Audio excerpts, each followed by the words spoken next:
Hey, what's up, guys? Said here, and today we have the Toyota CHR, and the Toyota CHR is a good example of a car that shows the direction Toyota's cars are heading towards because it's quite different from the previous, more boring designs of Toyota's previous cars. The design of this car is pretty bold for a Toyota, and we can expect more of their cars to follow the same approach. The design theme for this car is diamonds, and you can see from the silhouette of the car, it really looks like a diamond with its sleek sloping roofline with hidden rear door handles that makes it look like a two-door car. In Singapore, this car comes in two variants, the 1.2 litre turbo petrol and the 1.8 litre hybrid, which is the one I have here with me today. In this video, we will be taking a closer look at the car. We'll talk about the design, practicality, and most importantly, how the car feels on the road, because I've heard that this car is a pretty fun car to drive. Alright, let's dive right in.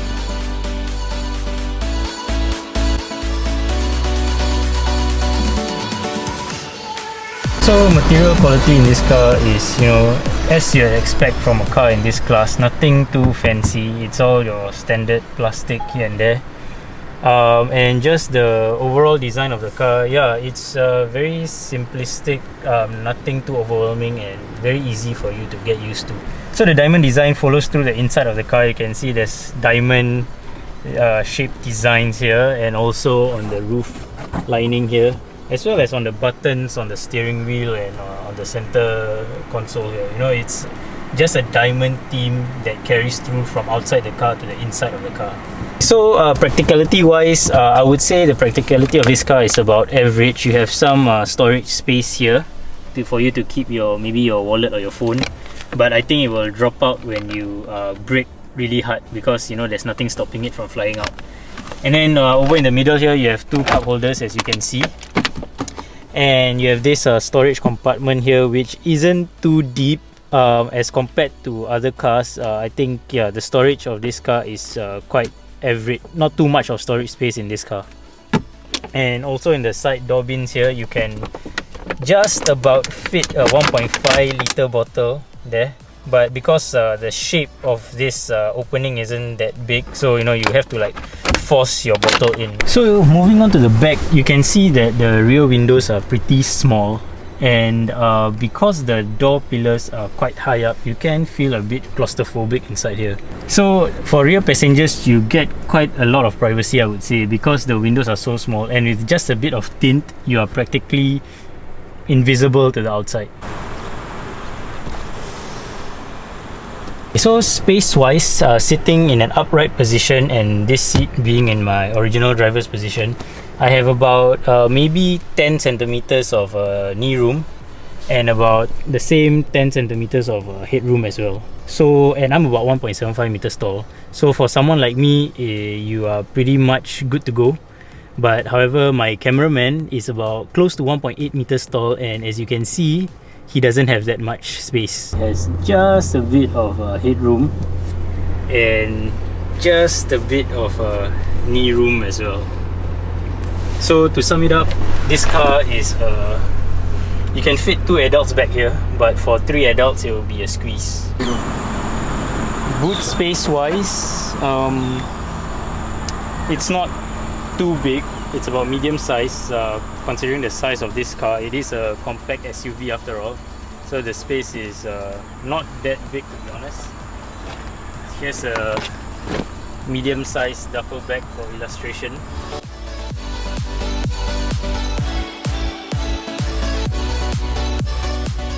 Okay, so driving the Toyota CHR. By the way, if you don't know what CHR stands for, it stands for Coupe High Rider. Actually, it stands for a few things, but Coupe High Rider is one of them. This car, the youthful looks and the compact design is supposed to appeal to a younger demographic, as that's how Toyota wanted to market this car. So with this car, Toyota is trying to create a competitor to the Honda Vezel, and this car is supposed to be fun to drive as well. And I've driven this car quite a bit yesterday, and I can tell you that it is pretty fun to drive. So with this car, Toyota is trying to create a car that competes with the Honda Vezel, and personally I think this car looks better than the Honda Vezel because of its very sharp lines and just the silhouette of the car. But then again, looks are subjective. So to me, the car looks good. To you, maybe the car doesn't look that good. But that's probably because you have bad taste. I'm just kidding.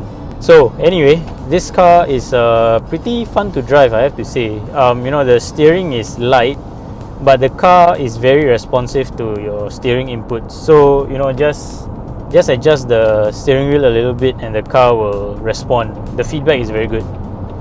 And the car also handles corners very well. There's very little body roll, and I would say agile and very nimble kind of feeling that you get when you drive this car. Plus this car is a hybrid, so when you're driving slow and the car is running on its batteries, it's very quiet. And because the steering is light, it makes this car pretty, very easy, very relaxing to drive. Especially, in Singapore, where you can't really go that fast and there's a lot of start-stop traffic. This car, I think, it's a good car to drive on Singapore roads. This car drives so differently from other Toyotas. Sometimes it's hard to believe that I am driving a Toyota SUV, especially if you were driving a Vios or an Altis previously and you jump straight into this car. The feeling when you drive this car, you can immediately tell the difference between those cars and this one. This car is comfortable, the seats are comfortable, and the suspension is pretty compliant as well. So I can see why a lot of Grab drivers opt for this car. Having a 1.8 litre engine with a hybrid system means you get a very efficient car, which on paper is supposed to do about 30 kilometers per litre. But unfortunately, when I'm driving it and in real life, you can expect about maybe 20 kilometers per litre. Because this car, you do have to rev it at times when you want to overtake or when you are, merging onto a highway. You do have to push it a little bit. Speaking of pushing the car, when I put my foot on the accelerator just a little bit, you can hear the engine droning. Okay, now you can't hear it that much because the road surface is pretty rough and you hear a lot of road noise. Let me try to find a smoother road. Okay, I can't find a smoother road, but you can hear the engine droning. Another thing about this car is that it's a compact SUV, but I don't really feel the height of the car. Like, I don't feel like I'm driving an SUV, but maybe that's just me.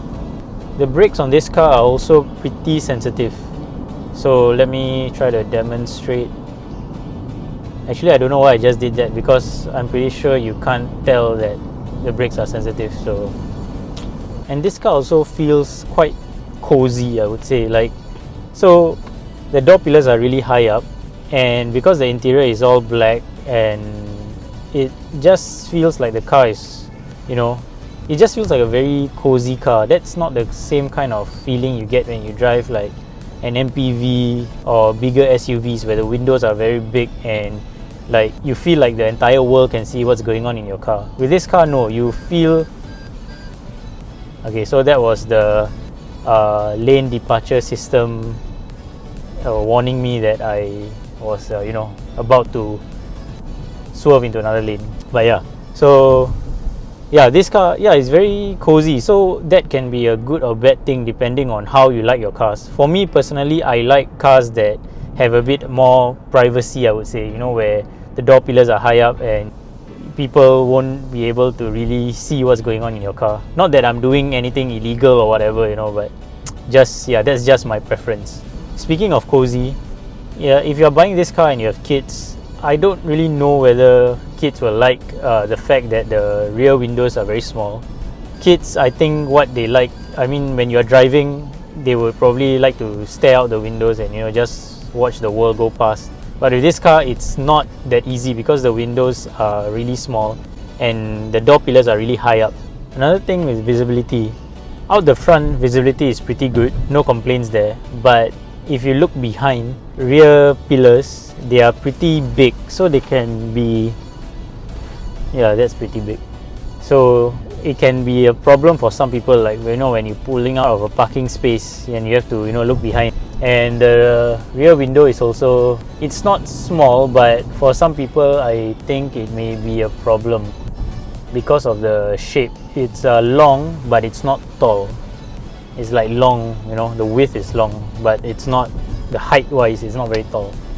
So overall, I think this is a pretty good car. It's fun to drive, it's comfortable, it has good fuel efficiency, it looks good as well. The only downside I think would probably be the rear seat space, which isn't that big for adults, and the boot space, which is, the size is okay, but for families who drive up to Malaysia often and you need to bring a lot of stuff, it may not be enough for these kind of families. Yeah, so these are probably the only two drawbacks that I think this car has. Other than that, really no complaints about this car.